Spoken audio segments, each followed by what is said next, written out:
Hello everybody, అందరికీ నమస్కారం. Welcome to this special show.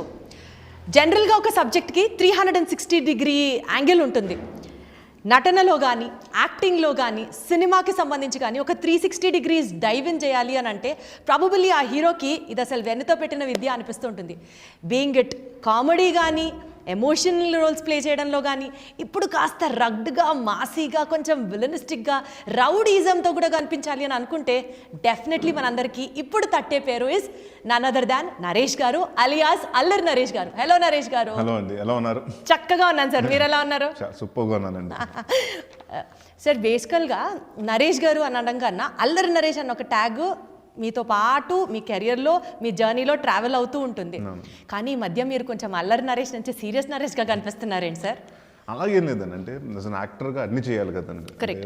I think నేను నా కెరియర్ బిగినింగ్లోనే నేను లాంటి సినిమా, ప్రాణం లాంటి సినిమాలు చేశాను కానీ అప్పుడు ఆ point of time I think it was too early. ఎందుకంటే నరేష్ అన్నవాడు ఏ జానర్కి సెట్ అవుతాడని ఆడియన్స్ కూడా ఇంకా, అంటే మనం ఫిక్స్ అవ్వాలి, అంటే నేను ఫిక్స్ చేయలేదు, ఆడియన్స్ కూడా ఇంకా ఓకే కామెడీ చేస్తున్నాడా, ఇంకోటి అది అబ్బాయి దేనికి సెట్ అవుతాడని వాళ్ళు ఫిక్స్ అవ్వలేదండి. సో బై ద టైం నేను కితకితలు ఆ టైంకి వచ్చేటప్పటికి ఆడియన్స్కి ఓకే ఇతను కామెడీ హీరో అని ఫిక్స్ అయ్యారు. సో నా అప్పుడు ఆ ఇమేజ్లో ఉన్నప్పుడు నేను సడన్గా సీరియస్ సినిమాలు చేస్తాను మధ్య మధ్యన. సో వాళ్ళకి ఏంటంటే డైజెస్ట్ అవ్వాలి అది. ఇప్పుడు నేను సినిమా చాలా బాగుంటుంది, అందరూ చాలా బాగుంటుందని చెప్తారు కానీ బట్ అప్పటి వరకు కామెడీ చేసి నవ్వించినట్టు సడన్గా అంత ఒక ఈ ట్రాన్స్ఫర్మేషన్, అంటే మీరు అన్నట్టు 180 అంటే ఇప్పుడు ఇలా ఎక్స్పెక్ట్ చేసిన వాడికి ఇలా వచ్చింది అనేటప్పటికి వాడు నేను ఎక్స్పెక్ట్ చేసిన నరేష్ నవ్విస్తాడు అనుకుంటే ఈడేంటి నన్ను భయపెట్టిస్తున్నాడు అనుకున్నాడు. సో దాని తర్వాత అలా చేసుకుంటూ వచ్చాను. దెన్ నాకు అర్థమైందండి ఏంటంటే ఒకేసారి డైరెక్ట్ జంపులు షిఫ్ట్లు కరెక్ట్ కాదు. అందుకనే నేను స్టార్టెడ్ డూయింగ్ ఆ సినిమా మీరు చూస్తేనంటే గమ్యంలో గాలిసిన character it has humour, but అలా సేమ్ టైం హ్యూమర్ నుంచి వెళ్ళి లాస్ట్కి వచ్చేటప్పటికి సీరియస్ అవుతూ ఉంటుందండి. అలాగే మళ్ళీ శంభో శివశంభో క్యారెక్టర్ చూస్తుంటే వాడు అన్నీ చాలా నవ్వుతూ అన్నీ చేస్తుంటాడండి అన్నీ. బట్ సెకండ్ హాఫ్కి వచ్చేటప్పుడు ఆడికి అంత దెబ్బ తగిలి ఎన్ని చేసినా కూడా నవ్వుతూ ఉంటాడంటే అన్నీ చేస్తుంటాడు. బట్ లాస్ట్కి వచ్చేటప్పుడు ఎమోషన్ అవుతుంటాడండి, కన్నా చంపేద్దాంరా వీళ్ళు మారరా అసలు పీక్ డైలాగ్. అదేనండి. అలాగా ఏమైపోయిందంటే అప్పుడు ఆడియన్స్కి ఏంటంటే ఓకే ఆ అంటే వాళ్ళకి సడన్గా ఇటు నుంచి 180 అంటే ఈ టోటల్గా ఆపోజిట్గా అనిపించలేదండి. కామెడీ నుంచి వెళ్ళింది కాబట్టి కొంచెం ఆర్గానిక్గా అనిపించిందండి. దాని తర్వాత ఓకే స్లోగా ది స్టార్టెడ్ యాక్సెప్టింగ్ అండి. దాని తర్వాత మళ్ళీ అలా చేసుకుంటూ కామెడీ సినిమాలు చేసుకుంటూ వచ్చానండి. ఐ థాట్ పీపుల్ ఆర్ ఎక్కడో ఒక మన డైలీ ఒకే కూర తిన్నా కూడా మనం ఎలా బోర్ కొట్టేస్తుందండి మనకి.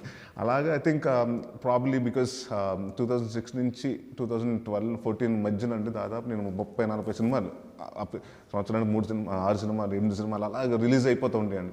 సో బ్యాక్ టు బ్యాక్ సినిమాలు కూడా పడిపోవటం, నా పోస్టులు పక్కన ఉండటం. ఒక రోజు అయితే చెప్తానండి, అంటే ఒక మంత్లో నాకు 4 సినిమాలు రిలీజ్ అయినాయండి. నాకు ఒకటి ఫోన్ చేసి, నా ఫ్యాన్ ఫోన్ చేసి, సార్ వరంగల్ నుంచి సార్ 3 కాంప్లెక్స్లో ఇప్పుడు ఉంటాయి కదండి, రంభా ఊరసి మేనక అలాంటివి ఉంటాయి కదండి, 3 కాంప్లెక్స్లో ఉన్నాయి సార్, 3 మన సినిమాలు ఆడుతుంది సార్, నేను ఏ సినిమాకి వెళ్ళాలి సార్ ఫస్ట్ అన్నట్టు. అంటే ఐ థింక్ అనిపిస్తుంది బట్ అంటే ఓవర్ ఎక్స్పోజ్డ్ అంటే ఐ థాట్ ఓకే ఎక్కువ అయిపోయింది. ప్లస్ సార్ అప్పుడు ఆ పాయింట్ ఆఫ్ టైంలో everything was going on well అండి. ఎప్పుడైతే దాని 2014 తర్వాత థింగ్స్ అంటే సుడిగాడి తర్వాత పీపుల్ స్టార్టెడ్, అంటే అంత కామెడీ చేసిన తర్వాత అంటే వాళ్ళకి నేను ఏం మాత్రం కామెడీ చేసిన అంటే అంటలేదు వాళ్ళకి. అంటే సుడిగాడితో కంపేర్ చేసుకుంటే సుడిగాడు అంత లేదురా అని. సో దెన్ అక్కడి నుంచి చేసిన కామెడీ సినిమాలు కూడా అన్నీ అంతంత సక్సెస్ అవ్వకపోవడం, నేను దెన్ ఐ వాస్ లైక్ ఒక చిన్న ఏం చేద్దాం అనుకున్న టైంలో కరెక్ట్గా మహర్షి రావడం జరిగిందండి. మహర్షిలో సీరియస్ రోల్ అవ్వటం, అది యాక్సెప్ట్ చేయటం జనాలు, ఆ సినిమా హిట్ అవ్వడం, మంచి పేరు రావటం, నాకు యాజ్ యాక్టర్గా కూడా నరేష్ అన్నవాడు నవ్వించడంతో పాటు ఏడిపిస్తాడు అన్నది ఫస్ట్ టైం వచ్చిందండి. సో దాని తర్వాత నేను అనుకున్నాను ఓకే ఐ థింక్ కొంచెం మనం కూడా షిఫ్ట్ చేస్తేనే ఆడియన్స్, అంటే వాళ్ళకి మన ఆడియన్స్ దృష్టిలో ఉండాలంటే మనం ఏదో చేస్తేనే కానీ వాళ్ళ దృష్టిలో ఉండం మనం. అంటే ఇప్పుడు ఏం చేయాలనుకున్న తర్వాత ఒక 6-7 months బ్రేక్ తీసుకున్నానండి. ఆ పాయింట్ ఆఫ్ టైంలో నాంది అన్న కథ వినటం జరిగింది. సో నాంది విన్నాను, అది నచ్చింది, అంటే అదొక టెన్షన్. మళ్ళీ అప్పటి వరకు మళ్ళీ అంటే అది ఫుల్గా, ఎందుకంటే ఆ సినిమాని చూస్తుంటే మీకు ఏడుపు వచ్చేస్తుంటుంది, ఆ క్యారెక్టర్ అని చూసి జాలి వచ్చేస్తుంటుంది హీరో క్యారెక్టర్. సో అలా అంటే ప్లస్ ఆ టైంకి ఏంటంటే నాట్ అబౌట్ ది ఫిల్మ్ కూడా కోవిడ్ పరిస్థితులు, ఆ కోవిడ్ లాక్డౌన్ ఫస్ట్ అదైన తర్వాత రిలీజ్ అయిన సినిమా అండి క్రాక్ సంక్రాంతికి రిలీజ్ అయింది. నెక్స్ట్ Feb 19th మాది రిలీజ్ అయింది.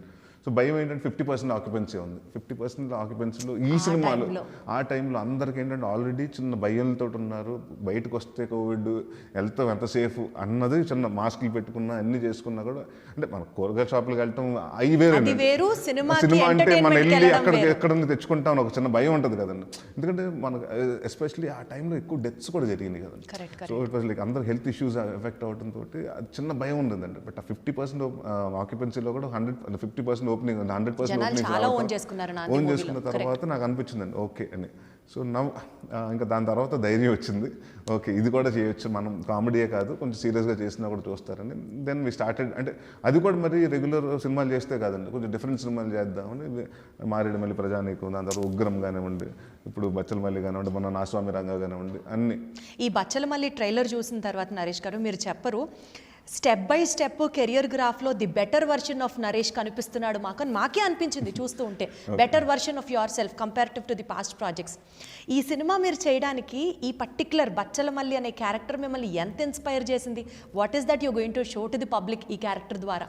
తన లైఫ్ మీలో ఏ పాయింట్ మిమ్మల్ని బాగా మోటివేట్ చేసి yes I have to do this film అని? ఫస్ట్ థింగ్ ఏంటంటే కథ నచ్చిందండి, బాగా నచ్చిందండి. ఫస్ట్ సిట్టింగ్లో ఓకే చేశానండి. And for me as an యాక్టర్గా నాకు ఛాలెంజ్ కావాలండి. ఏం చేయాలంటే ఇప్పుడు అన్ని సినిమాల్లో ఓకే, ఇప్పుడు ఈ సినిమాలో ఏంటి మూర్ఖత్వం అంటే ఎమోషన్స్ ఉంటాయండి, డిఫరెంట్ షేడ్స్ ఆఫ్ మనిషిలో మన బాధ, మూర్ఖత్వం కూడా ఒక కైండ్ ఆఫ్ ఎమోషన్. అదేనండి, అది చూపించాలి. అంటే దానికి ఎలా చూపిస్తాడు మన డైరెక్టర్ గారు వచ్చి సడన్గా సార్ నడుచుకుంటూ రావాలి, మేము మూర్ఖత్వం కనిపించాలండి. సార్ నడుచుకుంటే నా వాకింగ్ స్టైల్లో మూర్ఖత్వం ఎలా వస్తుంది సార్ అని నా డౌట్. ఆయన సార్ ఏడవండి సార్, కొంచెం కొత్తగా ఏడవండి సార్ అంటే, కొత్తగా ఏడవండి నవ్వుతూ ఏడమంటారు సార్ అంటే ఇలాగ. అంటే ఆయన ఏంటంటే మాకు నాందిలో ఏడ్చారు, ఆ ఏడుపొద్దు సార్, అది చాలా ఎమోషనల్. ఇంకో దాంట్లో వచ్చారు ఆ ఏడుపొద్దు సార్, దీంట్లో కొంచెం కొత్తగా కావాలని.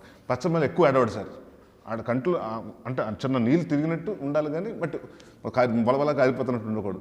సో ఇవన్నీ ఉన్నప్పుడు అంటే ఫర్ మీ యాజ్ అన్ యాక్టర్గా అంటే దిస్ ఇస్ టఫెస్ట్ ఛాలెంజ్ అండి. ఎందుకంటే ఇట్ హ్యాస్ అంటే సినిమా అంతా ఒకటే మెయింటైన్ చేయాలండి. వాడు ఫస్ట్ సీక్వెన్స్లో ఎలా ఉంటాడో లాస్ట్ వరకు ఆ సినిమాలో ఆ మూడు దాంట్లోనే మెయింటైన్ చేస్తుంటాడండి.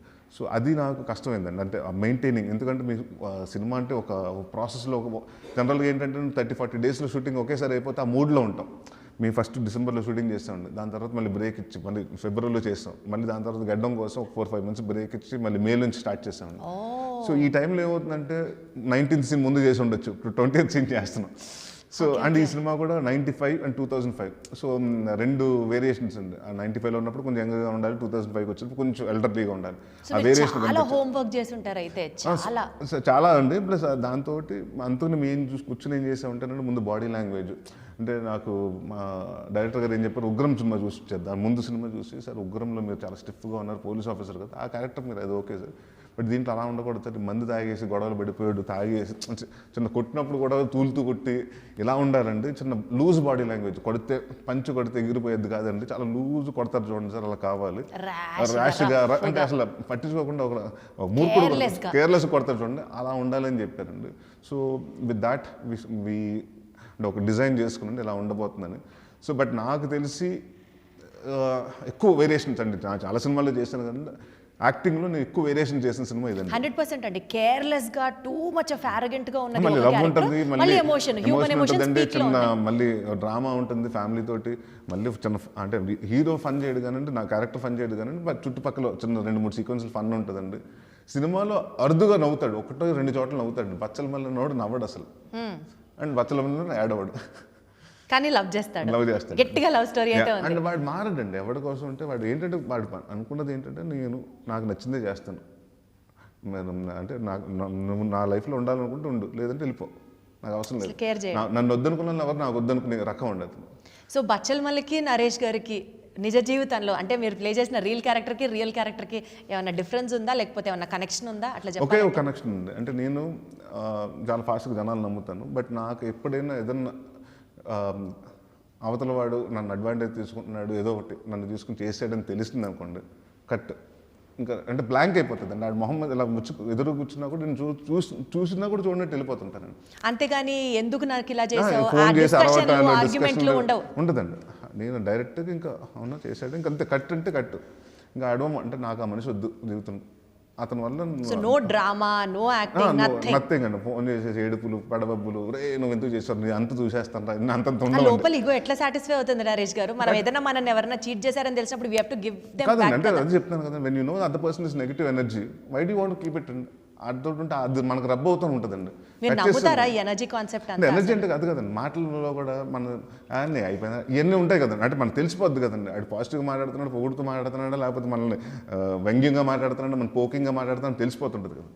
అలాంటిది అంటే అలాంటి 2-3 సందర్భాలు అండి.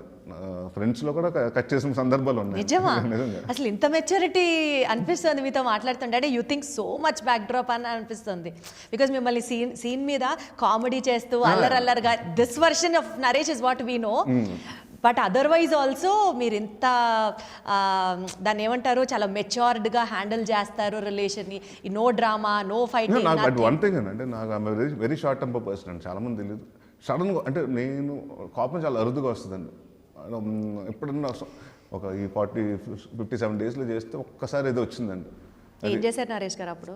అంటే ఏంటి త్వరగా అవ్వదు, గ్లిజరిన్ అన్ని పెట్టుకుని నేను రెడీగా ఉన్నప్పుడు వాళ్ళు ఇంకా వెయిట్ చేసుకుంటూ అక్కడ లైటింగ్ చేసుకుంటుంటే ఇప్పుడు 3 సార్లు పెట్టుకున్నాను. ఒకసారి ఎన్నిసార్లు పెట్టుకోమంటారండి గ్లిజరిన్ అంటే అది వచ్చేస్తుంది. అంటే అంతకునే అంత అరిసేయటం కాదండి. చెప్పండి మీరు రెడీ అయితే చెప్పండి, అప్పుడు పెట్టుకుంటాను. అది నాకు అది అయిపోయిన తర్వాత దొండదు. ఇంకా నెక్స్ట్ మినిట్ నాకు మళ్ళీ ఇది బీరోలో పెట్టుకుని మనం ఎప్పుడన్నా కబోర్డ్లో పెట్టుకుని దాచుకుని ఆ ఎమోషన్ ఇప్పుడు మళ్ళీ ఇంకోసారి జీవితంలో ఎప్పుడైనా తప్పు చేస్తే దీన్ని దాన్ని కలిపి అసలు వడ్డీ ఇద్దాం అలాంటివి ఏమి ఉండదండి. అప్పటికప్పుడు ఎక్సైట్ దాని తర్వాత 2వ నిమిషం తర్వాత నేను క్లియర్ అయిపోతానండి. ఆ ఎమోషన్ నేను కూడా దాచుకోలేను, హోల్డ్ చేసుకోలేను. నేను అయిపోతుంది లేదు ఎక్కువ మరి బాగా డిస్టర్బ్ చేస్తే ఇందాక చెప్పాను కదా, కట్ చేసేస్తారు. యాజ్ అ పర్సన్గా మీ కెరియర్ గ్రాఫ్ చూస్తూ ఉన్న ఒక ఆడియన్స్ పాయింట్ ఆఫ్ వ్యూలో మాట్లాడితే నరేష్ గారు, ఇప్పుడు ఏ క్యారెక్టర్ అయినా ఆయన చాలా సీరియస్గా చేస్తారు, చాలా కష్టపడతారు.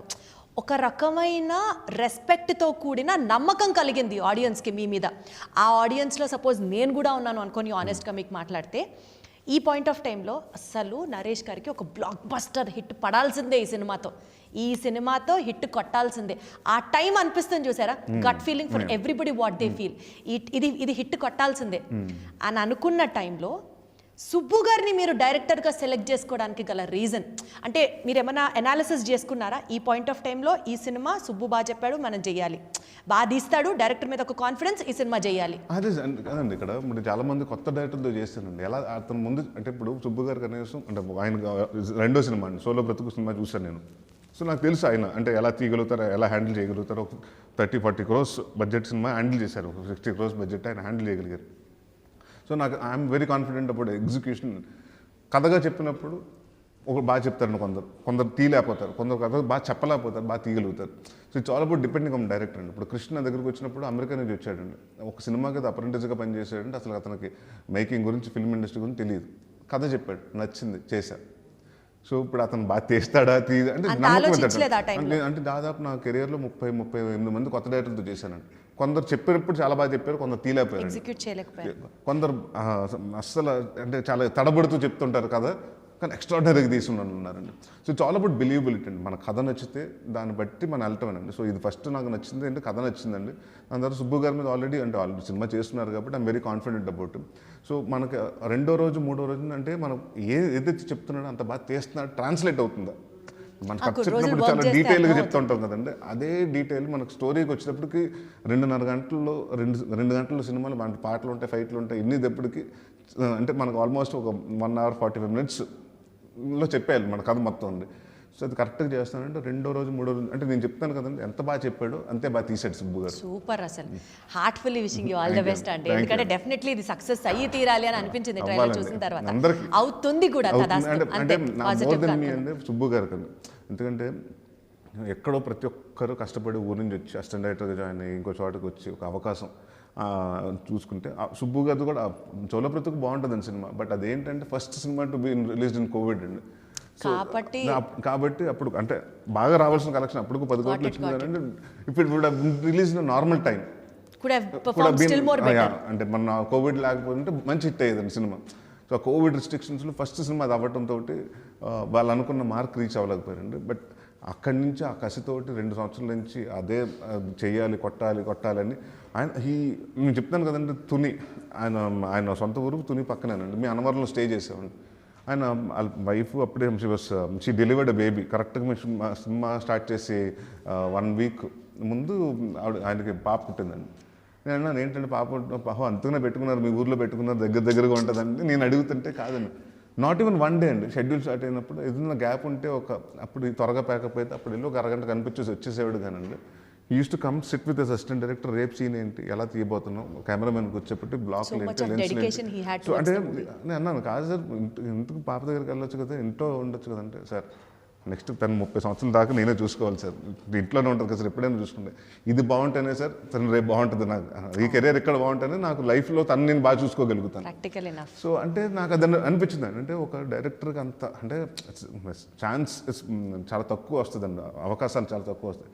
వచ్చిన అవకాశాన్ని మన 100% అది రిజల్ట్ నేను సినిమా చేశానని చూసాను, నాకు బాగా నచ్చింది, మంచి సినిమా అవుతుంది. బట్ అది హిట్ అవుతుందా, బ్లాక్ బస్టర్, సూపర్ హిట్, కల్టా, క్లాసిక్ అనేది ఆడియన్స్ డిసైడ్ చేయాలండి. సో బట్ మన ప్రయత్నం మనం చేసినప్పుడు మన job satisfaction we have to be happy. 100% మీరు ఎఫర్ట్స్ పెట్టారన్నది మాటలో ప్రతి వర్డ్ లో ఇట్ ఇస్ రిఫ్లెక్టింగ్ అండి. నేను ఒకనే కదా exactly it's a team effect. It's like డెఫినెట్గా సుబ్బు గారు ఇస్ లీడర్ అండి, కెప్టెన్ కాబట్టి, అండ్ కెమెరామెన్ అండి. ఎందుకంటే మనకున్న బడ్జెట్లో తక్కువ టైంలో చేయాలండి షూటింగ్ అని, అంటే మనకి లావిష్గా కనిపించాలి, but the same time quality కనిపించాలి, బట్ మనకున్న లిమిటెడ్ బడ్జెట్లో చేయాలండి. సో ఈ సినిమా మేము ప్లాన్ చేసినప్పుడు 60 రోజులు అనుకున్నామండి. సో వాళ్ళిద్దరు ప్లానింగ్ కోఆర్డినేషన్ తోటి మేము 57 డేస్లో ఫినిష్ చేసాం. సో మాకు 3 డేస్ ప్రొడ్యూసర్ మిగిలిందంటే ఆ బడ్జెట్ మాకు అంటే అది పబ్లిసిటీలో యూజ్ చేసుకోవచ్చు, రేపు ఇంకో చోట యూజ్ చేసుకోవచ్చు కదా. పబ్లిసిటీ అంటే నరేష్ గారు బేసికల్గా మీడియాలో కానీ ఇండస్ట్రీలో కానీ మీరు ఒక నాన్ కాంట్రవర్షియల్ పర్సన్ అన్నది అందరికీ తెలుసు. You don't get in to controversies or you don't get in to unnecessary ruckus things and all. అందరికీ అల్లరి నరేష్ అంటే ఒక అజాత శత్రువు అన్న ఒక బ్రాండ్ ఇమేజ్ అయితే మీకు ఉంది. But regarding promotions, publicity part, మీ కాంటాక్ట్స్ని మీరు బాగా యూజ్ చేసుకోరు, you just don't gel with all your people అన్నది కూడా ఒక పాయింట్ ఉంది. దీని గురించి కాస్త క్లియర్గా చెప్పగలరా? అంటే అలానే కదండి, ఇప్పుడు మనతోడు మహేష్ గారితో చేశానండి, ఒక సినిమా పిలుస్తానండి ఆబ్లిగేషన్, అన్ని సినిమాలు పిలిస్తే బాగోదు కదండి. ఇప్పుడు నేను 63 సినిమాలు మీరు ఓవర్గా మొహమాట పడుతూ ఉంటారా? అంటే నాకు ఇష్టం ఉండదండి, అంటే నాకేంటంటే అవతల ఇబ్బంది పెడితే ఇష్టం ఉండదండి. ఇప్పుడు అంటే వాళ్ళు ఇబ్బంది ఫీల్ అవ్వరేమో కదా. నాని ఉన్నాడండి నా బెస్ట్ ఫ్రెండ్, బాబాయ్ రమ్మంటే వచ్చేస్తాడు, బట్ అడగాలన్నా ఎన్ని సినిమాలకు అడిగాను, ఎన్నిసార్లు వచ్చాడు పాపం తను కూడా. పాపం నాకే అంటే నరేష్ సినిమా అంటే నాని ఉంటాడు అన్నది వస్తుంది కదండి. సో నాకు చాలామందిని నాకేంటి అందరూ పరిచయం ఉండి, అందరు హీరోలు పరిచయం, అందరూ రకరకాల టైంలో బిజీ. అంటే ఒకటి ఏంటంటేనండి మన వీకెండ్స్లో పెట్టుకున్నాం అనుకోండి, అందరూ కొంచెం ఫ్రీగా ఉంటారు. వీక్ డేస్లో అంటేనండి అందరికి ఎవరికి షూటింగ్లు ఆడుకుంటాయి, ఎవరి కమిట్మెంట్స్ ఆడుకుంటాయి. సో నాకేంటంటే అది కొంచెం మొహమాట ఎక్కువ. నాకేంటంటే నేను వస్తానండి షూటింగ్కి వెళ్తాను, దాని తర్వాత ఇంటికి వచ్చి వేస్తాను. లేదు షూటింగ్ లేదంటే పొద్దున్న కొంచెం లేట్గా రెడీ అవుతానండి, ఒక 10:30 ఆ టైంకి బ్రేక్ఫాస్ట్ చేసి ఆఫీస్కి వెళ్తాను, ఒక కథ వింటాను, మళ్ళీ వచ్చి లంచ్ చేసి మళ్ళీ ఆఫీస్కి వెళ్ళి ఇంకో కథ వింటాను. సో ఇదే తప్పండి, ఆఫీస్ ఇల్లు తప్పనండి, బయటకు వచ్చేసి అంటే ఐ డోంట్ అంటే నాకు you are not a social person అనుకోవాలా? I use to be social person and I think father అయిన తర్వాత కొంత బాధ్యతలు రావటము, లేకపోతే కొంచెం మెచ్యూరిటీ రావటం, దాని తర్వాత మ్యారేజ్ అవ్వటం, పాప పుట్టిన తర్వాత ఐ థింక్ ఎక్కువ టైం అటు తనతో స్పెండ్ చేయడానికి ఇష్టపడతాం, ఇవన్నీ కూడా జరుగుతాయి కదండి. I think I use to party a lot ఉంటాను నేను, స్మాల్గా నైట్ అంతా పార్టీలు చేసి తీసిన రోజులు ఉన్నాయండి.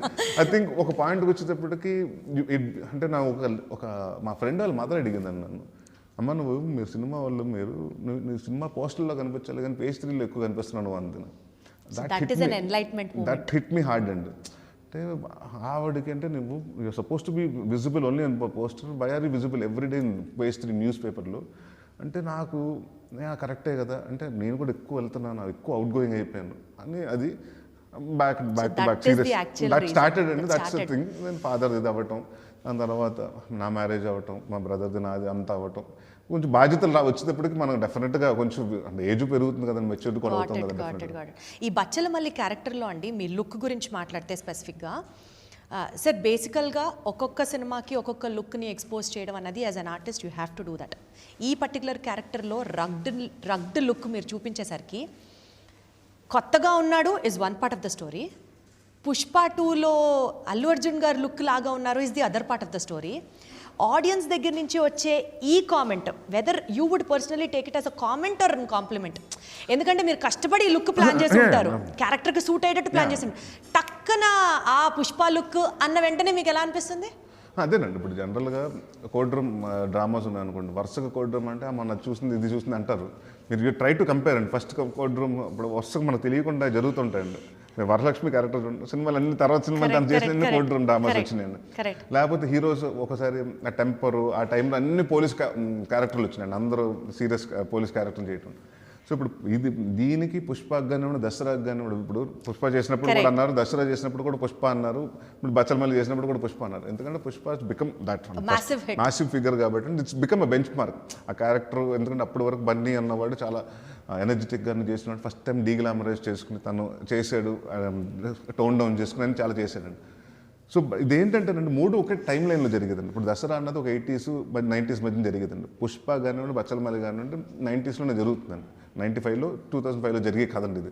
సో ఆ పాయింట్ ఆఫ్ టైంలో రూరల్ బేస్డ్ కథ ఇది. రూరల్ బేస్డ్ కథకి ఏంటంటే అప్పుడు ఇంకా జీన్స్లు షార్ట్స్లు ఎన్ని వేసుకోలేం కదా. ఇప్పుడు ఓకే పుష్పలాగా ఉంది, మనం కూడా కొంచెం కొత్తగా చేయాలి, దసరా లాగా లుక్ పుష్పలాగా ఉంది, ట్రాక్టర్ డ్రైవర్కి సూట్ వేసుకుని నడపలేం కదండి.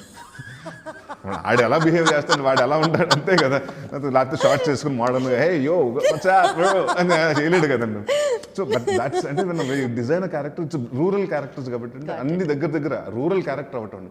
ఇప్పుడు దాని పుష్పకి అది వచ్చి చందనం గురించి అండి, ఇది దసరా ఏమో కోళ్ళు వాటి గురించి, మనదేమో గన్నీ బ్యాగ్స్ వీటిలో సెటప్లు డిఫరెంట్ అండి. స్టోరీ టైం అంటే సేమ్ టైం లైన్లో అవ్వటం వల్ల దగ్గరగా మీకు ఆ లుక్స్ అన్ని 90sలో అందరూ కొంచెం గడ్డాలు మీసాలు పెంచినప్పుడు సంజయ్ దత్ గారు ఫంక్ హెయిర్ అని ఉండేదండి కల్నాయక్ ఆ టైంలో. సో బట్ అది సిటీస్లో ఉంది. బట్ విలేజ్కి వచ్చేప్పుడు బాగా బుషిగా పెంచి ఇంత గడ్డం పెంచుకుని ఇంత మీసాలు మొరటగా పెట్టుకుని ఉండేవారండి. సో అది ఏంటంటే తెలియకుండా చాలామంది మొరటగా ఉండాలన్నా కూడా లుక్ అవుట్ లుక్ కోసం కూడా కొంచెం గడ్డం పెట్టి రఫ్గా ఉండడానికి మనం చూసి భయపడాలని కూడా కొందరు అది పెడుతుంటారు కదా. అంటే ఆడు భయపడాలని పెట్టలేదు కానీ ఆడు పట్టించుకోడు, తీయాలి, నీట్గా ఉండాలి అంటే. ప్లస్ ఈ ట్రాక్టర్ డ్రైవర్ అండి. సో మట్టి రోడ్లో వేసినప్పుడు రెడ్డిష్గా అయిపోయి హెయిర్ అంతా దాన్ని ఇంటికి వెళ్ళి అంటే తల మీద స్నానం చేసేసుకుని పెద్ద నీట్గా ఉండాలి అలాంటిది కాదండి. వాడికి ఎంతసేపు పొద్దున్న వెళ్ళాడు, పని చేశాడు, సాయంత్రం వచ్చాడు, 2 పెగ్గులు వేసాడు, అంటే మంది వేసాడు, ఇంతే. మధ్యన ఎవరితో గొడవలు పడ్డాడు అంతే తప్ప బచ్చలమల్లికి పెద్ద లైఫ్లో అందంగా కనిపించాలి, చాలా అందంగా ఉండాలని అసలు కోరికలు ఉండవండి. రామ్ చరణ్ గారికి రంగస్థలం సినిమా ఎలాంటిదో అల్లరి నరేష్కి బచ్చలమల్లి అంత హిట్ ఉండబోతోంది అని కాన్ఫిడెంట్గా ప్రొడ్యూసర్స్ మాట్లాడుతుంటే అంత కాన్ఫిడెన్స్ సినిమా రిలీజ్ అవ్వకముందరే ఎలా వచ్చింది వీళ్ళకి అని అనిపిస్తుంది. అంటే చూసారండి. ప్లస్ అంటే ఒకటి ఏంటంటే మనం జనరల్గా చెప్పడానికి చెప్తాం కదా. అంటే ఒకటి ఏంటంటే చరణ్ గారిని అప్పటి వరకు ఒక రకంగా బిఫోర్ మగధీర అన్ని చూసినప్పుడు చాలా బాగా అంటే ఇట్ వాస్ టోటలీ అంటే ఒక ఆయన కూడా అదే మళ్ళీ డీగ్లామరైజ్ రోల్, ఆ విలేజ్లో లుంగి కట్టుకుని ఆ చిన్న చెవుది పెట్టుకుని అంటే వినిపించకుండా చేయటం. సో ఆడియన్స్ వాళ్ళు లైక్ ఓకే అప్పటి వరకు స్టైలిష్గా జాకెట్స్ అన్ని చూసిన వాళ్ళు సడన్గా అంటే ఒక లోకల్గా రస్టిక్గా వచ్చేటప్పటికి ఆడియన్స్ కొత్తగా అనిపించింది. సో డెఫినెట్గా అలాంటి కొత్త ఎలిమెంట్స్ ఈ సినిమాలో చాలా ఉన్నాయి. ఎక్స్పెక్టింగ్ ఫ్రమ్ నరేష్ గారు అని అనుకోవాలి. అయితే అది ఉన్నాయండి, ఎమోషన్స్తో పాటు ఉంటాయండి, అన్నీ ఉంటాయి. బట్ ద సేమ్ టైం అదే చెప్తున్నాను కదా, లుక్స్ కానీ చూడండి, ఆ గడ్డం అంటే జనరల్గా నాకు ఎక్కడ నేను విన్న ఫస్ట్ ఆ గడ్డం అలా విన్న ఆ గెటప్తో నేను షూటింగ్కి వెళ్తే నన్ను ఎవరు గుర్తుపట్టలేదండి. ఆ గెటప్ లో మిమ్మల్ని చూసి చాలా సాత్వికుడు లాగా కామ్గా ఉండే మనిషి ఇంత రగ్గడ్గా ఇంత హార్డ్గా ఇట్లా కనిపించేసరికి విరూప గారి రియాక్షన్ ఏంటంటే అంటే ఉంటారు కదండి ప్రాసెస్ మేము ముందు నుంచి అనుకుంటాం కదండి. ఇప్పుడు ముందే ఇక్కడ కూర్చొని మేము ఫస్ట్ హెయిర్కి ఏం షేడ్స్ వెళ్దాం, రకరకాలు ట్రై చేసాం, రాగి వెళ్దాం, రోల్ కూడా ఉందా అయితే తనకు అసలు సినిమాకి సంబంధం లేదు. సో మేము ఇక్కడ ఫోటోషూట్ పెట్టుకుంటాం కదా, మా గెటప్ల కోసం పెట్టుకుని కాంటాక్ట్ లెన్స్లో ఒక 4 తెప్పించండి, ఏది బెటర్గా వెళ్తే బాగుంటుంది. So we thinking about it. దాని తర్వాత అంటే జీరో డౌన్ దిస్ లుక్ అండి. తెలుసండి ఇంట్లోంచి వచ్చేటప్పుడు బ్లాక్ గడ్డంతో వెళ్ళి బయటకు వచ్చేటప్పటికి రెడ్ గడ్డ ఉంటుంది ఏంటి అన్నారు, అందరూ కూడా షాక్ అయ్యారండి చాలా. అంటే సెట్లోనే మిమ్మల్ని గుర్తుపట్టలేదు అనమాట. అయితే సెట్లో వెళ్తుంటానండి బలగం జయరామ్ గారు ఫాదర్ క్యారెక్టర్ చేశారండి. రెడీ అంటే ఇంకా హీరోగా రావాలి కదా, టిఫిన్ తింటున్నాడు ఆయన, ఇంకా హీరోగా రావాలి కదా, వచ్చేసారండి. అంటే ఎక్కడ ఉన్నారంటే అక్కడ కూర్చున్నారు కదంటే ఆయన ముందు నుంచి వెళ్ళాను నేను. ఆయన ఎవడో ఊరోడు, వాళ్ళు ఇంట్లోడేమో వాళ్ళు అంటే జనరల్గా ఒక హౌస్లో షూటింగ్ చేస్తున్నామండి. ఇంట్లో మనిషి ఏమో అతను ఊరోడు అనుకుని వదిలేశాడు. దాని తర్వాత సారీ నేను గుర్తుపట్టలేదు, మీరు నా ముందు నుంచి వెళ్ళాను. పర్లేదు సార్, అదే నాకు అడ్వాంటేజ్. ఇప్పుడు మీరు అది పెద్ద కాంప్లిమెంట్ అండి నాకు. అంటే పూర్తిగా క్యారెక్టర్లోకి వెళ్ళిపోయారు మీరు. సో గుర్తుపట్టకపోవటం అనేది అంటే కొంచెం అది నాకు అర్థం, మంచి కాంప్లిమెంట్ అండి. సో అంతే తప్పండి. మా అమ్మాయికి నచ్చలేదండి. అంటే గడ్డం ఎక్కువ పెంచింది, గుచ్చుకుంటుంది, తీసే నాకు నచ్చలేదు, కలర్ నచ్చలేదు, తీసే అనిందండి. బట్ అని చెప్పి ఆ సినిమా కదమ్మా కంటిన్యూటీ ఉంటుందంటే obviously family emotions, family bondings మీకు టాప్ ప్రయారిటీనా నరేష్ గారు? Yeah family is my top priority. Family and friends అండి. ఫ్యామిలీ అండ్ ఫ్రెండ్స్ అంటే మీకు బాగా నచ్చితే ఇంక వాళ్ళ కోసం ప్రాణం కూడా పెట్టేస్తారు కదా, దట్ ఈస్ యూ అన్నది అర్థం అవుతుంది ఈ చిన్న కాన్వర్సేషన్లో కూడా. ఆర్యన్ రాజేష్ గారి గురించి చెప్పండి, మీ బాండింగ్ గురించి చెప్పండి. అసలు ఏమైపోయారు, ఆయన కనిపించట్లేదు, ఎక్కడ ఇక్కడే ఉన్నారండి, ఎక్కడికి వెళ్ళలేదండి. సినిమాలు చేద్దామనే ఉన్నాడండి. ఇప్పుడు లైక్ సిరీస్లు చేస్తున్నాడండి, 2-3 సిరీస్లు చేశాడు. సో అంటే ఒకటి ఏంటంటేనండి, మీకు తెలుసు కదా, సక్సెస్ ఉంటే వేరే రకంగా ఉంటుందండి. సో ఇప్పుడు నేనేమంటున్నానంటే masking to get in to serious villain roles అండి.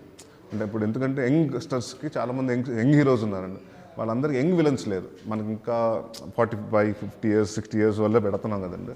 సో కొంచెం నువ్వు 40స్లో ఉన్న యంగ్ అంటే కొంచెం కొత్తగా ఉండే విలన్ లాగా ఉంటావు, కొంచెం వర్క్ ఆన్ ఇట్ అంటున్నాడు. So now is working on it అండి. సో బేసికల్గా అండి ఈ సినిమా హీరోయిన్ విషయంలో చాలా హార్డ్ వర్క్ చేశారు, చాలా వర్క్ చేసి అమృత అయ్యర్ని ఆవిడని ఫైనల్ చేశారని విన్నాం కాదా? Too much of tedious work.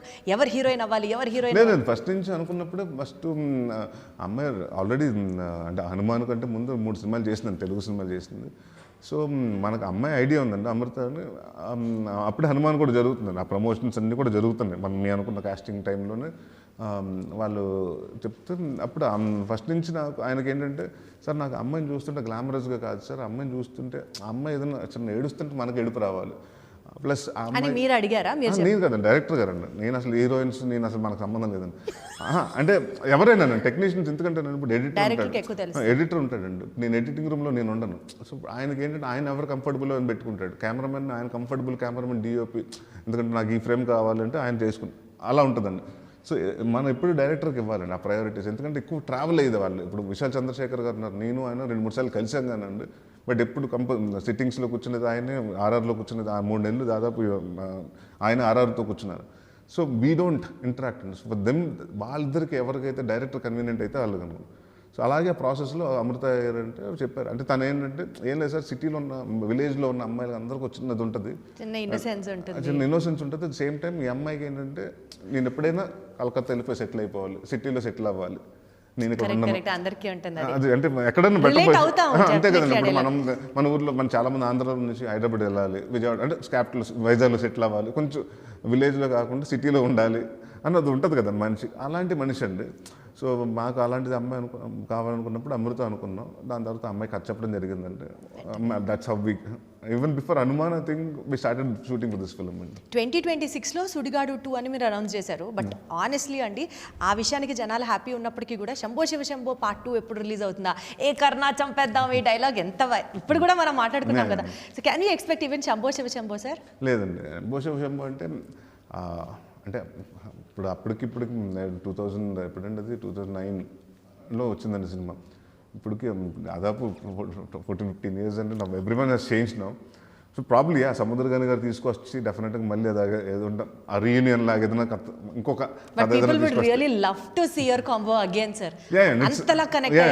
మీరు ఇది సముద్రగాని గారిని ఎప్పుడన్నా డైరెక్టర్ గారిని కలిసినప్పుడు అడగండి ఆ కథ. అంటే ఎందుకంటే it's his story. So how can he lead it to the second part అంటే ఆయనకు ఉండాలి కదండి ఒక ఆర్క్. మన బాగుంటుంది, మన ఆన్ పేపర్స్లో అనుకుని ఇది బాగుంటుంది, సుడిగట్టు 2 బాగుంటుంది, కితకట్లు 2 బాగుంటుంది మనం అనేసుకుంటామండి. బట్ ఫీజిబుల్గా ఎంతవరకు అవుతుంది, ఎంతవరకు రిలేట్ అవుతుంది ఇప్పుడు జనరేషన్ కూడా మనం అది చూసుకోవాలి కదండి. మీరు సుడిగాడు 2లో డెఫినెట్లీ పాన్ ఇండియా మూవీకి సంబంధించి సెటైర్లు, కామెంట్లు ఇవన్నీ పడతాయంటే జనాలు ఎంత ఓన్ చేసేసుకున్నారని. అంటే నెక్స్ట్ సినిమాలో రామ్ చరణ్ మీద, అల్లు అర్జున్ మీద, బన్నీ మీద, వీళ్ళందరి మీద సెటైర్లు ఉంటాయి కాబోలు. సెటైర్లు సుడిగాడు ఇస్ నాట్ సెటైర్ అండి. సెటైర్ ఇప్పుడు రోస్టింగ్ వేరు, spoof correct, I understand. But ఇప్పుడు ఒకటండి, అప్పుడు సుడిగాడు ఎగ్జాంపుల్ అండి. దాంట్లో ఏదో ఒక డైలాగ్ ఉండి ఒక గేదెల దగ్గరికి వెళ్ళి అటాక్ చేయండి అపరిచితుల్లో చెప్తుంటాను. అంతేలే శంకర్ చెప్తే ఉంటారు, భీమని చెప్తే వెండు అని. సో అక్కడ దేనికి స్పూఫ్ ఏమని చెప్పండి. శంకర్ గారు నేను ఎక్కడ ఇట్స్ లైక్ మన మీద దాన్ని అంటే ఆ బడ్జెట్కి అన్ని వింటారా, మా బడ్జెట్కి వింటారా అన్నదండి. సో ఇక్కడ చేసినా కూడా అండి స్పూఫ్లు అనేది ఒకటి ఏంటంటేనండి, వాళ్ళని ఎప్పుడు స్పూఫ్లు చేస్తే హీరో ఇబ్బంది పెట్టడం కాదండి. నేను వాళ్ళని ఎప్పుడు డిగ్రేడ్ చేయట్లేదు, నన్ను నేను డిగ్రేడ్ చేసుకుంటున్నాను. కంపారిజన్లో వాళ్ళు హై చేసి నన్ను నేను డిగ్రేడ్ చేసుకున్నాను. ది నోబెలెస్ట్ క్యారెక్టర్ తెలుసా నరేష్ గారు, the noblest character any person could have. అది మీరు చేశారు అని అంటే being an artist. One thing ఏంటంటే అదే ప్లస్ అది ఆ సినిమా మేము ఆల్రెడీ చేసినప్పుడు కూడా మహేష్ గారు చూశారు, చాలామంది చూసి నాకు చాలామంది అండి మేము 6 ప్యాక్స్ అంత కష్టపడుతుంటే నువ్వేమో సిగరెట్ ప్యాకెట్తో 6 ప్యాక్లు చేసేస్తావు ఇలాంటి అండి దొంగల బండి సినిమా అప్పుడు. సో చాలామంది చూసిన హీరోలు అందరూ చూసారండి, అందరూ ఎంజాయ్ చేస్తారు కానీ ఎందుకంటే వాళ్ళు మనం ఎక్కడ కనిపెట్టారు అంటే వాళ్ళు చేస్తే అలా ఉంటుంది, నరేష్ గారు చేస్తే ఇలా ఉంటుంది. సో అది చెప్తే సో నాకెందుకంటానంటే సుడిగాడు ఇట్స్ లైక్ మీరు నమ్మరు, నాకు నార్త్ ఇండియాకి మన జైపూర్ ఎప్పుడు వెళ్తానండి నన్ను ఒకతను ట్యాక్సీ ఎత్తున్నా సార్ ఆ హీరో అన్నాడు, మన్నప్పుడు గుర్తుపడతాడు అనుకుని గారికి వెళ్తున్నామండి అని ఓకే సార్ అంటే అలాగ మీరు గుర్తుపెట్టారంటే आपका सर मैं आपकी मूवीज हम टीवी में देखते सर. అవునా కొంచెం మూవీ దేకే పేరు గుర్తు రావట్లేదు అడిగి అంటే ఓ సార్ एक సాంగ్ रहता ఇంకీ పింకీ పాంకీ रहता అన్నాడు సుడిగాడు. ఓ బహుత్ అచ్చా ఫిల్మ్ హై సార్ అన్నాడు. నాకు అర్థం లేదండి అంటే దాని తర్వాత 2-3 కలిసినప్పుడు దే థాట్ అంటే నేను చాలాసార్లు కూడా అంటే సుడిగాడు అన్నది నా సినిమాలు వెళ్తే Telugu cinema south Indian films ఇలాగే తీస్తారు, they think it's not a spoof film అండి, మన డైరెక్ట్ ఫిల్మ్ ఎలా ఉంటుంది అనుకున్నారండి అది. సో నేను అనుకున్నాను మనకి ఇక్కడ అందుకే మా తెలుగు స్టేట్లో అర్థమైంది అందరికీ ఇది స్పూఫ్ అంటే ఏంటో. సో మీకు ఎందుకు అంటే so then I thought okay నా వాళ్ళకు కూడా ఏంటంటే వాళ్ళు హిందీ సినిమాలు కొంచెం ఇన్కాపరేట్ చేస్తే వాళ్ళకు కూడా అర్థమవుతుంది ఓహో ఇది స్పూఫ్ అని. సో దానికోసం అంటే ప్లస్ విజినిటీ కూడా ఉంటుంది కదా, ఇప్పుడు మన everything is become pan India కాబట్టి అండి. సో దాంట్లో చేద్దామనండి అంతేగాని ఎవరిని కించపరచాలి ఎవరు ఇప్పుడు ఇంకా సెన్సిటివ్ అయిపోయిందండి, మాకు ఇంకా చాలా జాగ్రత్తగా మేము హ్యాండిల్ చేసుకోవాల్సిన సమయం ఉండేది. ఎందుకంటే ఇప్పుడు ద ఫ్యాన్ అప్పుడు మేము సుడిగాడు చేసినప్పుడు ఫ్యాన్ వార్స్ ట్విట్టర్స్ ఇవన్నీ అంతంత లేవండి, ఇప్పుడు social medias become much more thing. So we have to be అంటే స్టార్స్ కంటే ముందు ఫ్యాన్స్ సెట్ అవుతారండి. సో వాళ్ళ మనోభావాలు డబ్బు తినకుండా ఆ సినిమాని సినిమాగా మనం ఎక్కడ ఎవరిని డిగ్రేడ్ చేయకుండా. Absolutely sir, it's very clean comedy మీరు చేసింది, we can understand that. Bachala Malli cinema గురించి మాట్లాడుతా అండి, ఎస్పెషల్లీ సాంగ్ అది నేను నేను లేను అన్న సాంగ్ నాకు పర్సనల్గా చాలా నచ్చింది. విశాల్ చంద్రశేఖర్ గారి మ్యూజిక్ ఆల్సో అంటే ప్రతి పాయింట్ ఈ సినిమాలో మీరు ఎక్స్ట్రా కేర్ తీసుకొని you made it to the top notch అనిపించడానికి even music added to the point అనిపించింది. విశాల్ చంద్రశేఖర్ గెటింగ్ అంటే ఆయన ఒప్పుకుంటున్న సినిమా మాకు చాలా ప్లస్ అండి, ఎందుకంటే ఆయన సినిమా నేను చాలా ముందు నుంచి చూస్తున్నానండి. నాకు కృష్ణవాడు గారు వీరప్రేమ గదిలో ఒక సాంగ్ ఉంటుందండి, నేనంటే చాలా ఇష్టమైన సాంగ్ అంటే నేను చాలాసార్లు వింటూ ఉండేవాడిని. దాని తర్వాత ఈ మధ్యకాలంలో నాకు 6 సాంగ్లు 6 నచ్చినాయి. సీతారామం అండి, ఆ సీతారామం ఆ సాంగ్ వింటుంటే అసలు అంటే every song has an emotion. అంటే ప్రాబ్లం ఏమవుతుందంటే అంటే listening to different kind of music కదండి, అన్ని సాంగ్లు లౌడ్ మ్యూజిక్ అవుతుంది, లేకపోతే లిరిక్స్ అర్థం అవ్వట్లేదండి. సో ఈ సినిమా చాలా అంటే సీతారామం చేసినప్పుడు చాలా సూదింగ్గా ఉంది, ఇయర్స్కి చాలా మ్యూజిక్ తెలుస్తుంది, లిరిక్స్ వినిపిస్తున్నాయి. సో బాగుందంటే నాకు ఎప్పుడైతే సుబ్బు గారు ఫస్ట్ మనకి విశాల్ గారు ఒప్పుకున్నారని చెప్పేటప్పటికి చాలా హ్యాపీ అండి నేను, ఎందుకంటే ఇలాంటి సినిమాకి ఒక చిన్న ట్రెడిషన్ అంటే మనకి ఒక తుని అన్ని రూటెడ్గా జరుగుతుంది కాబట్టి మన సైడ్ మనకుండే ఇన్స్ట్రుమెంట్స్ ఉంటాయి కదండి, దాంతో చేస్తే బాగుంటుందని చేశారండి. అండ్ నేను బచ్చల మల్లి ముందే చెప్పానండి సార్ కొంచెం సాంగ్స్ వీక్ అవుతున్నాయండి మన సినిమాలో, అది బాగా అంటే ఒకటండి అందుకనే నేను చెప్పానంటే కొంచెం అంటే మనకి ఆడియో సక్సెస్ అవ్వాలి. ఎందుకంటే మేము చూస్తున్న సినిమాలు చూడండి, ఒక సినిమా ఆడియో బాగుందంటే ఆ సినిమా ఓపెనింగ్స్ బాగా వస్తున్నాయండి. కరెక్ట్. So everything changes. నేను యూట్యూబ్లో చూస్తున్నాను ఆ పాట వింటున్నప్పుడు అలా సార్ 3 వీక్స్లో 34 lakhs 44 lakhs పెరిగిపోతుంది. Especially this song is like my favourite అనిపించింది. సో December 20th రిలీజ్ అవుతున్న ఈ cinema once again wishing you all the very best. Thank you. May all your hard work come into actual success. More you. power to you and your team. Audience ki మీ మాటగా ఏం చెప్తారు నరేష్ గారు? Will wind this up. బచ్చల మల్లి అన్నవాడు మనం తరచూ చూస్తుంటారు, అంటే మన వీధిలో కానివ్వండి, మన కాలనీలో కానివ్వండి, మన ఫ్లాట్లో కానివ్వండి, ఒక కమ్యూనిటీ ఉంటే ఒకటి తాగేసి గొడవ చేసి అంటే అక్కడ లేనిపోని ఇబ్బందులు క్రియేట్ చేస్తూ ఉంటాడు, అలాంటి క్యారెక్టర్ అండి. సో ఈ క్యారెక్టర్ మీకు డెఫినెట్గా ఈ సినిమా చూసినప్పుడు వాడి గురించి అంటే ఈ సినిమా మొత్తం బయటకు వచ్చిన తర్వాత మనం ఆలోచిస్తూ ఉంటాం, మనం కూడా మన జీవితంలో ఏదైనా సరిదిద్దుకోలేని తప్పు చేస్తే దాని గురించి ఆలోచించుకుంటామండి. అండ్ డెఫినెట్గా సినిమా చూసి వస్తాం, డెఫినెట్గా బాగుంది బాగాలేదు అని పక్కన పెడతాను. బచ్చల మల్లి అన్న సినిమా మీరు ఇంటికి వచ్చిన తర్వాత మీరు ఇంట్లోకి కూర్చొని ఒక 3-4 అవర్స్ తర్వాత కూడా మీ మైండ్లో ఉంటాడు. ఆ క్యారెక్టర్ అంత స్ట్రాంగ్గా హోల్డ్ అవుతుంది. ఒక గాలి సీన్ అంత ఎన్ని సంవత్సరాలు మీకు మైండ్లో అలా ఉందో Bachhala Malli will make an impression. At least ఒక 10-15 years మీకు ఆ బచ్చలమల్లి అన్నోడు గుర్తుండిపోతాడు. తదాస్తు. సో మనం ఈ సినిమా రిలీజ్కి ముందు మాట్లాడుకుంటున్నాం నరేష్ గారు. సినిమా సక్సెస్ మీట్లో కూడా మనం కలుస్తున్నాం. Wishing you all the very best. Once again good luck to you. Thank you so much. Next ఏంటండి?